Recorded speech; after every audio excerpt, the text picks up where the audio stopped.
اور جو آیت کریمہ درود شریف والی ہے نا، ان اللہ و ملائکتہ، جو ہم پڑھتے ہیں،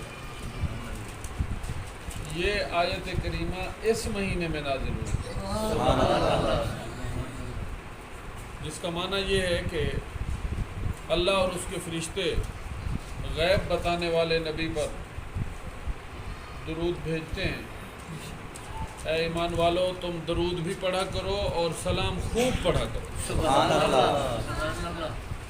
تو شعبان المعظم کی مناسبت سے اور اس مہینے میں حکم آنے کی وجہ سے آپ سب حضرات سے میں یہ عرض کرنا چاہوں گا کہ ہمیں باقاعدہ درود و سلام پڑھتے رہنے کا اہتمام کرنا چاہیے۔ سبحان اللہ۔ اس کے بے شمار فضائل ہیں، برکات ہیں۔ فضائل و مناقب کو مد نظر رکھتے ہوئے آج ہم جتنی الجھنوں کا شکار ہیں، ہر الجھن کا حل پیارے آقا پر درود و سلام ہے۔ بے روزگار درود و سلام پڑھے، اللہ روزگار عطا فرمائے۔ مقروض درود و سلام پڑھے، اللہ اس کو وسعتیں عطا فرمائے۔ بے اولاد درود و سلام پڑھے، اللہ اولاد عطا فرمائے۔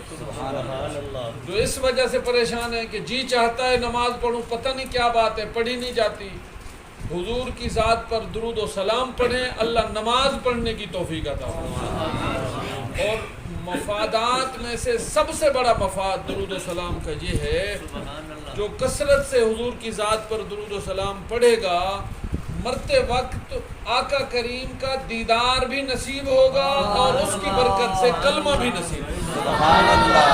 تو ایک بار پھر پڑھ دیجیے، الصلاۃ والسلام علیک یا رسول اللہ، الصلاۃ والسلام علیک یا حبیب اللہ، وعلی آلک واصحابک سیدی یا رحمۃ للعالمین۔ سبحان اللہ، سبحان اللہ۔ قرآن مجید فرقان حمید کے حوالے سے محفل ہے اور شب برات کے حوالے سے قرآن کے فیصلے کے مطابق رمضان میں بھی قرآن اترا ہے اور شعبان میں بھی قرآن اترا ہے۔ سبحان اللہ، سبحان اللہ۔ قرآن ایک ہے، اس کے نزول دو طرح ہیں۔ قرآن کی ایک آیت ہے اِنَّا أَنزَلْنَاهُ فِي لَيْلَةِ الْقَدْرِ، قرآن شب قدر میں نازل ہوا۔ قرآن کی ایک آیت ہے اِنَّا أَنزَلْنَاهُ فِي لَيْلَةٍ مُبَارَكَةٍ، قرآن برکت والی رات میں نازل ہوا۔ برکت والی رات سے مراد شعبان کی 15ویں شب ہے۔ شب قدر سے مراد رمضان کے آخری عشرے کی طاق راتوں میں سے کوئی ایک رات ہے۔ یہ کیا مطلب ہوا کہ اللہ فرماتا ہے میں نے شعبان میں نازل کیا، اللہ فرماتا ہے میں نے رمضان میں نازل کیا؟ کیونکہ شب برات شعبان میں ہے، شب قدر رمضان میں ہے، تو کتاب تو ایک ہے۔ لوگوں سن لو اور یاد رکھو، ایک ہے لوح محفوظ سے آسمان دنیا تک کا نزول، اور دوسرا ہے آسمان دنیا سے قلب مصطفیٰ پر نزول۔ جب لوح محفوظ سے اترا تو شب برات تھی، اور جب آسمان دنیا سے قلب مصطفیٰ پر اترا تو پھر شب قدر تھی۔ الحمدللہ تبارک و تعالی، ہم سنی مسلمان شب برات کو منا کر قرآن سے وابستگی کا اظہار کرتے ہیں، اور شب قدر کو منا کر بھی قرآن سے وابستگی کا اظہار کرتے ہیں۔ الحمدللہ تبارک و تعالی، ہم شب برات کی اہمیت کے بھی قائل ہیں اور شب قدر کی عظمتوں کے بھی قائل ہیں۔ شب برات کے حوالے سے ہم نے شب برات کے لیے تیاری کیا کرنی ہے، شب برات میں کیا کرنا ہے، وہ تو انشاءاللہ العزیز ہم شب برات میں سنیں گے۔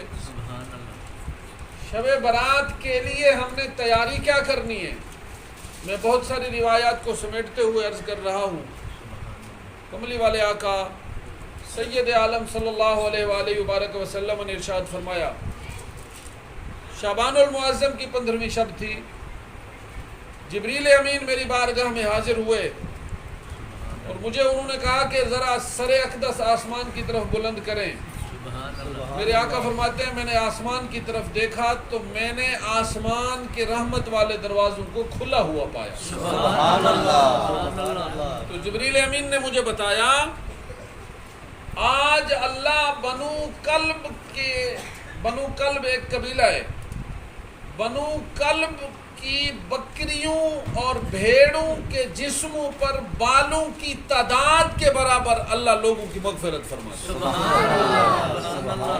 میں آج ہر ایمان والے کی بخشش کر دی جائے گی سوائے اس شخص کے جس نے شرک کیا اور سوائے اس شخص کے جس نے دل میں کینہ رکھا، حسد اور بغض جس نے دل میں رکھا۔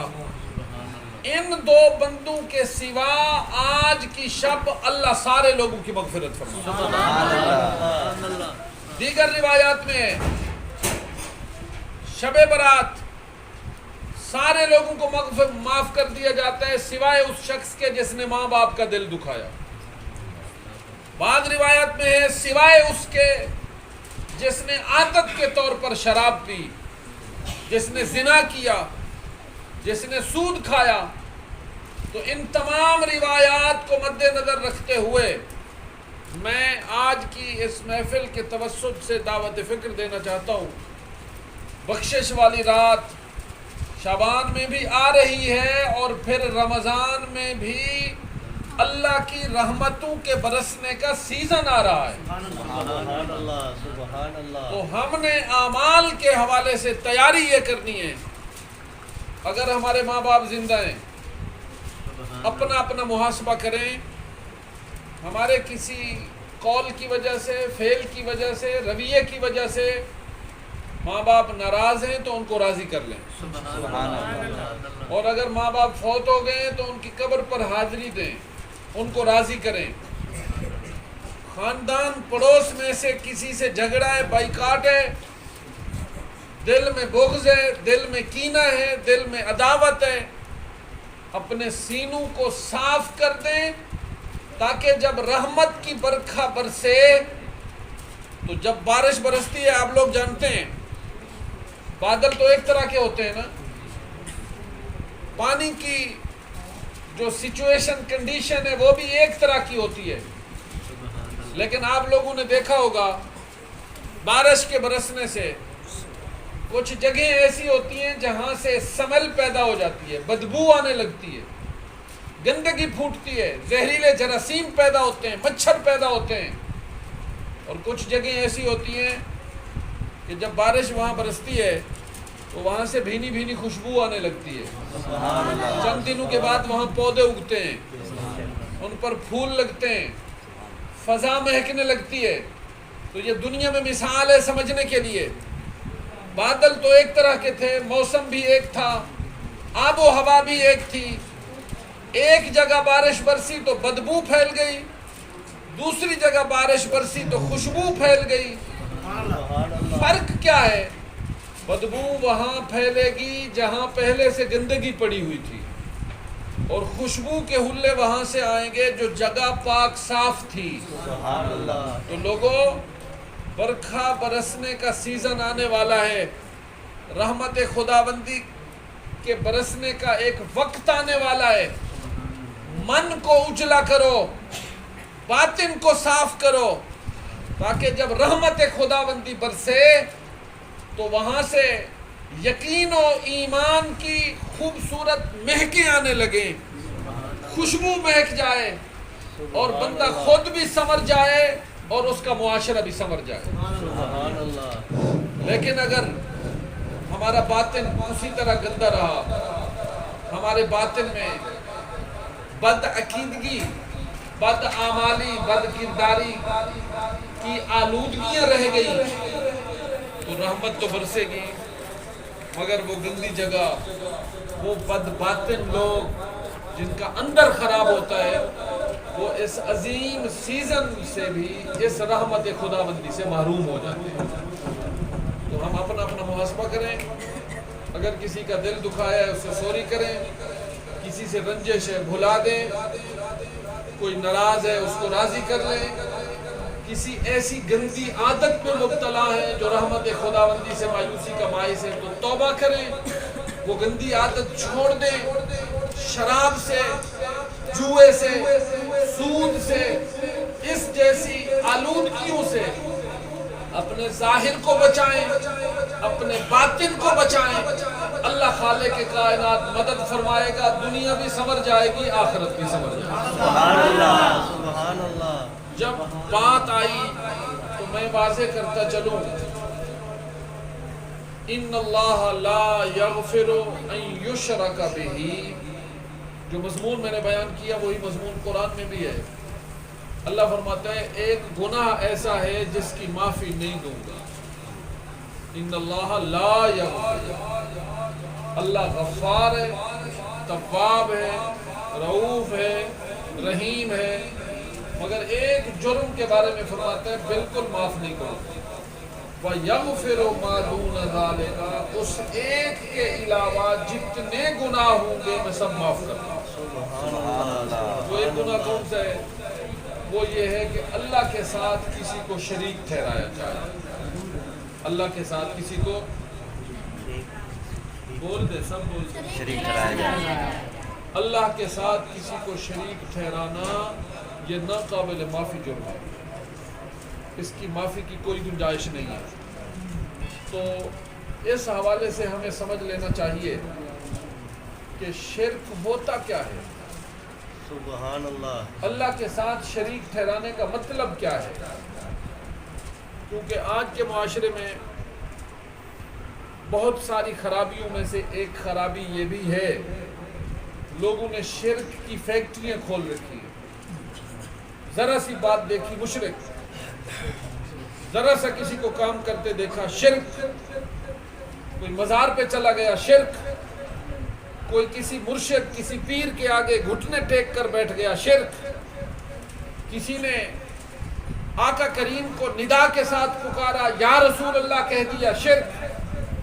تو لوگوں یاد رکھو، ایسا وہ لوگ کہتے ہیں جنہیں شرک کی ڈیفینیشن ہی نہیں آتی، شرک کی تعریف ہی نہیں آتی، انہیں پتہ ہی نہیں ہے کہ شرک کیا ہوتا ہے۔ سبحان اللہ، سبحان۔ میں بڑی مضبوط اور وقت کی ضرورت والی بات آپ حضرات کے سامنے رکھ رہا ہوں۔ سبحان اللہ۔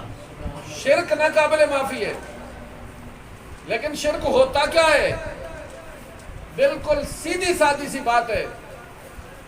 اگر آپ یہ بات یاد رکھ لیں تو آپ کو بہت سارے لوگوں کو جواب دینے کے لیے کسی کا دروازہ نہیں بجانا پڑے گا، آپ خود ہی جواب دے لیں گے۔ سبحان اللہ، سبحان اللہ۔ شرک ہوتا ہے جیسا رب ہے ویسا کسی اور کو سمجھنا۔ میں بہت ساری علمی عبارات، مشکل عبارات کو سمیٹ کر آسان کر کے آپ کو سمجھا رہا ہوں۔ شرک کیا ہوتا ہے؟ جیسا رب ہے ویسا کسی اور کو سمجھنا۔ بولیں، جیسا رب ہے جیسا رب ہے ویسا کسی اور کو سمجھنا، جیسا رب ہے ویسا کسی اور کو سمجھنا، یہ شرک ہے۔ اور الحمدللہ تبارک و تعالی امام الانبیاء تاجدار مدنی صلی اللہ علیہ وسلم نے خود فرما دیا۔ ایک جنازہ پڑھا کر حضور کھڑے تھے، مدینہ المنورہ کی دھرتی تھی، میدان احد تھا، حضور جنازے کے موقع پر خطاب کرتے ہوئے فرما رہے تھے، لوگو واللہ ما اخاف ان تشرکوا بعدی، فرمایا مجھے میرے رب کی قسم ہے مجھے کوئی ڈر نہیں ہے کہ میرے بعد تم مشرک بن جاؤ گے۔ فرمایا میں نے شرک اور توحید کے مسئلے کو کھول کر بیان کر دیا، میرا کلمہ پڑھنے والا امتی تو کبھی مشرک ہو ہی نہیں سکتا۔ سبحان اللہ۔ آج دنیا میں بہت سارے فتنے، بہت ساری خرابیاں ہیں جن کے خلاف آواز اٹھانی چاہیے، جن کا علاج کرنا چاہیے، مگر یاد رکھ لیں حضور کا کلمہ پڑھنے والوں میں کوئی مشرک نہ ہوا ہے نہ ہو سکتا ہے۔ وجہ اس کی کیا ہے؟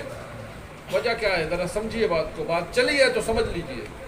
جی، جیسا رب ہے ویسا کسی اور کو سمجھنا، یہ وہم، یہ خیال تب آتا ہے جب کسی کی قدرت، کسی کا کمال، کسی کی طاقت، وہ جو سمجھ نہ آنے والی ہو، جب ایسا کوئی کمال دیکھتا ہے نا تو بندے کو مغالطہ لگتا ہے کہ شاید یہ رب جیسا ہے. مثال کے طور پر حضرت عیسیٰ علیہ السلام کو لوگوں نے اللہ کا بیٹا کہا. وقالت النصارى المسیح ابن اللہ، قرآن میں لکھا ہے. تو وہ مشرک ہو گئے. انہوں نے عیسیٰ علیہ السلام کو خدا کا جو بیٹا کہا، اللہ کے ساتھ شریک ٹھہرایا. وجہ کیا تھی؟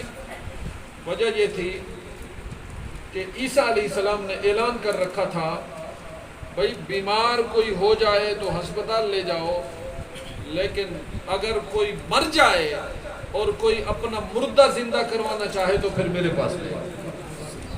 قرآن میں لکھا ہے احیی الموتا، میں مردوں کو زندہ کرتا ہوں. فرمایا جس کی آنکھ میں تکلیف ہو جائے، آشوب چشم میں مبتلا ہو جائے، موتیا پیدا ہو گیا ہے، وہ آئی اسپیشلسٹ کے پاس جائے، آنکھ کا علاج کروائے. لیکن ماں کے پیٹ سے جو پیدا ہوا اور اس کی آنکھیں نہ ہوں، فرمایا اسے میرے پاس لے آئے. اندھوں کو آنکھیں دیتے تھے عیسیٰ علیہ السلام، مردوں کو زندہ کرتے تھے عیسیٰ علیہ السلام. ددری خارش ساری بیماریوں کا علاج ڈاکٹر سے کراؤ، حکیم سے کراؤ، مگر برس لا علاج مرض ہے، کوئی علاج نہیں کرتا. آپ فرماتے وَأُبْرِحُ الْأَكْمَحَ وَالْأَبْرَصَ، برس والے کو لے آؤ، ہاتھ لگاؤں گا اسی وقت ٹھیک ہو جائے گا. اندھے کو لے آؤ، ہاتھ لگاؤں گا اسی وقت آنکھیں آ جائیں گی.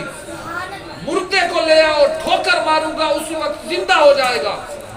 تو لوگوں نے جب یہ چیزیں دیکھی نا تو انہیں مغالطہ لگ گیا، انہوں نے دھوکہ کھایا. انہوں نے کہا مردوں کو زندہ تو رب کرتا ہے، یہ بندہ ہو کر بھی کر رہا ہے، کیوں نہ ہو یہ بھی رب ہوگا. تو انہوں نے عیسیٰ علیہ السلام کو رب کہہ دیا، عیسیٰ علیہ السلام کو اللہ کا بیٹا کہہ دیا، اللہ کے ساتھ شریک ٹھہرا لیا. لیکن لوگوں یاد رکھو، وہ عیسیٰ علیہ السلام تھے جنہوں نے اندھے کو آنکھیں دی تھی. میرے آقا تو وہ ہیں جو پتھروں کو بھی بینائی بخشتے. وہ عیسیٰ علیہ السلام تھے جو جناب اندھوں کو، گونگوں کو بولنا دیکھنا سکھاتے تھے. میرے آقا تو وہ ہیں جنہوں نے درختوں کو بھی چلنا سکھا دیا. میرے آقا و مولا صلی اللہ علیہ وسلم تو وہ ہیں جنہوں نے دھرتی پر کھڑے ہو کر چاند کو توڑ دیا. میرے آقا تو وہ ہیں جنہوں نے ڈوبا ہوا سورج واپس پلٹا دیا. اللہ کے قرآن میں لکھا تھا کہ سورج کو اللہ نکالے گا مغرب سے، تو لیکن حضور نے سورج کو واپس پلٹایا، چاند کو توڑا، پتھروں کو کلمہ پڑھوایا، درختوں کو زمین پر چلایا. مگر پھر بھی حضور نے اعلان کر دیا لوگوں خبردار، مجھ پر نبوت کا دروازہ بند ہو گیا ہے، کہیں شک میں نہ پڑ جانا، میں اللہ کا بندہ ہوں اور تم جیسا ایک انسان. جی تو ذرا سمجھیے اور غور کیجئے، ہم حضور کے امتی، سورج کو واپس پلٹانے والے، چاند کو توڑنے والے، درختوں کو چلانے والے، پتھروں سے باتیں کروانے والے، اتنا بڑی شخصیت کے متعلق جب ہم یہ برملا کہتے ہیں وَأَشْهَدُ أَنَّ مُحَمَّدًا، آگے زور سے بول دیں عَبْدُهُ وَرَسُولُهُ. آقا آپ غیب جانتے ہیں، آقا آپ حیات ہیں، پوری کائنات کی خبر رکھتے ہیں، حاضر و ناظر ہیں. سورج چاند پر آپ کا قبضہ ہے، بادل آپ کی مرضی سے برستے ہیں، مگر اس سب کچھ کے باوجود ہمارا عقیدہ یہ ہے حضور آپ اللہ کے بندے ہیں، اللہ کے عبد مقدس ہیں. تو اس لیے حضور نے قسم اٹھا کر فرما دیا کہ جب درختوں کو چلانے والے نبی کو انہوں نے میرا رب کا شریک نہیں ٹھہرایا، پتھروں کو بولنے کی طاقت دینے والے نبی کو لوگوں نے رب کا شریک نہیں ٹھہرایا، سورج واپس پلٹانے والے پیغمبر کو جس قوم نے رب کا شریک نہیں ٹھہرایا، فرمایا واللہ ما اخاف ان تشرکوا بعدی، اب میں حلفاً کہہ سکتا ہوں میرا کلمہ پڑھنے والا امتی کبھی مشرک ہو ہی نہیں سکتا. نعرہ تکبیر، نعرہ رسالت، نعرہ حیدری، نعرہ غوثیہ. کیونکہ شرک کا دروازہ بند ہو گیا نا، اب کوئی درختوں کو نہیں چلا کے دکھا سکتا، اب تو کوئی ڈوبا سورج واپس نہیں پلٹا سکتا، اب تو کوئی چاند کو نہیں توڑ سکتا، نہ ایسا کوئی ہوا ہے اور نہ کبھی کوئی ایسا ہوگا. تو اتنا بڑی شخصیت کو ہم اللہ کا بندہ اور رسول مانتے ہیں، تو میرے آقا نے برملا طور پر فرما دیا، فرمایا میرا امتی میرا غلام تو کبھی مشرک ہو نہیں سکتا۔ اس لیے درود و سلام پڑھنے والے، کیونکہ میں نے شرک کی بات کی نا جی، یا رسول اللہ کہنے والے، یا غوث اعظم کہنے والے، یا علی مدد کہنے والوں کو جب بار بار گلی گلی میں یہ تانا دیا جاتا ہے کہ تم ایسا کہنے سے مشرک ہو جاتے ہو، جب شب برات کی بات آتی ہے اور ہم سنتے ہیں کہ مشرک کی مغفرت نہیں ہے، تو کچھ لوگوں کے ذہنوں میں وسوسوں کے دیپ روشن ہونے لگتے ہیں کہ یار میں یا علی مدد کہتا ہوں پتہ نہیں میں مشرک تو نہیں ہو گیا، میں یا غوث اعظم کہتا ہوں پتہ نہیں میں مشرک تو نہیں ہو گیا۔ لوگوں یاد رکھ لو، کسی کو یا کے ساتھ پکارنے سے کوئی مشرک نہیں ہوتا، کسی کا علم ماننے سے کوئی مشرک نہیں ہوتا۔ مشرک وہ ہوتا ہے جو کسی کو ویسا سمجھے جیسا رب ہے، اور الحمدللہ تبارک و تعالی ایسا کوئی بھی نہیں ہے جو کسی کو رب جیسا سمجھتا ہو۔ ہم تو خاتم المرسلین، ہم تو اللہ کے عرش پر جلوہ گر ہونے والے، معراج کرنے والے، اور جہاں نوری فرشتے پیچھے رہ گئے میرے آقا اس سے آگے تشریف لے گئے۔ جب اتنا بڑی ہستی کو ہم اللہ کا بندہ کہتے ہیں تو ہم کس کو اللہ کا شریک ٹھہرائیں گے؟ تو الحمدللہ تبارک و تعالی اس پر یقین کامل رکھیں۔ ہم پر یہ الزام ہے، اور اس الزام کے حوالے سے ہمیں فخر محسوس کرنا چاہیے، ہم پہ وہ الزام لگا ہے جس کی صفائی حضور نے حلفیہ بیان دے کر دی، جس کی صفائی حضور نے حلفیہ بیان دے کر دے دی۔ اب حدیث پاک میں ذمہ داری سے عرض کر رہا ہوں، حدیث پاک صحیح بخاری میں ہے، حضور نے قسم اٹھا کر فرمایا واللہ ما اخاف ان تشرکوا بعدی، یہی لفظ ایک ایک حرف دکھانے کا ذمہ دار ہوں۔ اب ایمان سے بتائیں، جو کلمہ پڑھنے والے کو درود و سلام پڑھنے والے کو مشرک کہے تو اس نے ہمیں مشرک بعد میں کہا، اپنے نبی کے حلفیہ بیان کا انکار کیا، اپنے نبی کے حلفیہ بیان کا اس نے انکار کیا ہے جی۔ حلفیہ بیان تو یار کوئی گنوار ہو، بے نمازی ہو، اس کا مذہبی حلیہ نہ ہو، وہ عدالت میں جا کر کوئی بیان حلفیہ دے دے، اس کو بھی لوگ مان لیتے ہیں یار جیسا ویسا ایک قسم جو اٹھا رہا ہے، یہ دیکھیں نا قسم کس کی اٹھا رہا ہے۔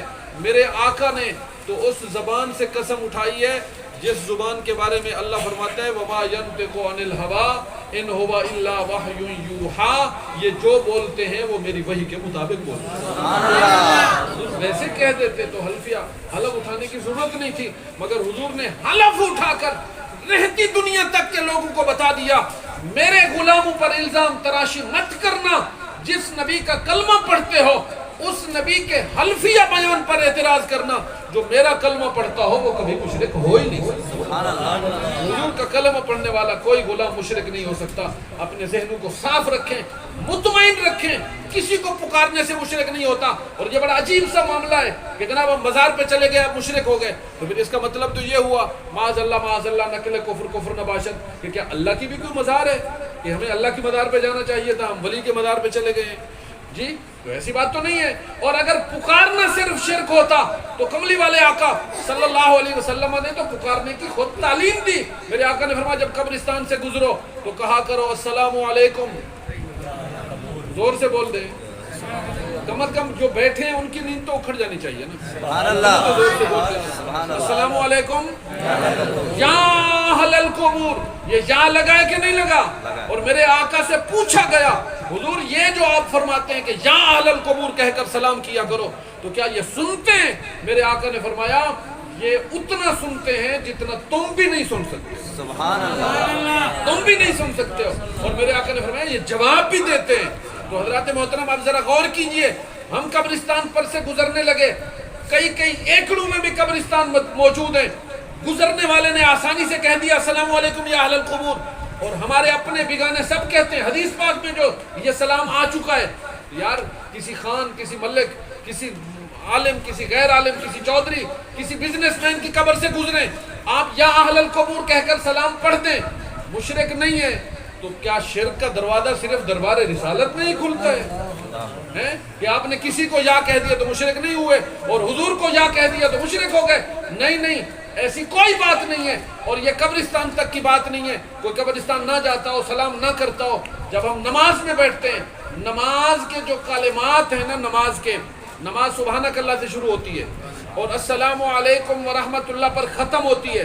میں ذمہ داری سے کہہ رہا ہوں نماز کے اندر جتنے کلمات ہیں سبحان اللہ کی سین سے لے کر السلام علیکم ورحمت اللہ کی ہے تک، اس میں 70% ایسے الفاظ ہیں جنہیں آپ تبدیل کر دیں، آپ چھوڑ دیں، نماز میں کوئی فرق نہیں پڑتا۔ نماز کا ایک حصہ ایسا ہے جو حضرت عبداللہ بن مسعود کہتے ہیں حضور ہمیں یہ حصہ خود اپنے سامنے بٹھا کر یاد کروایا کرتے تھے، سبحان اللہ، خود یاد کروایا کرتے تھے۔ درود ابراہیمی حضور نے سکھایا تھا، لیکن صحابہ نے سوال کیا تھا تو سکھایا تھا۔ قرآن کے بارے میں بھی آ گیا فقرؤ ما تیسر من القرآن، جہاں سے پڑھ سکتے ہو پڑھو۔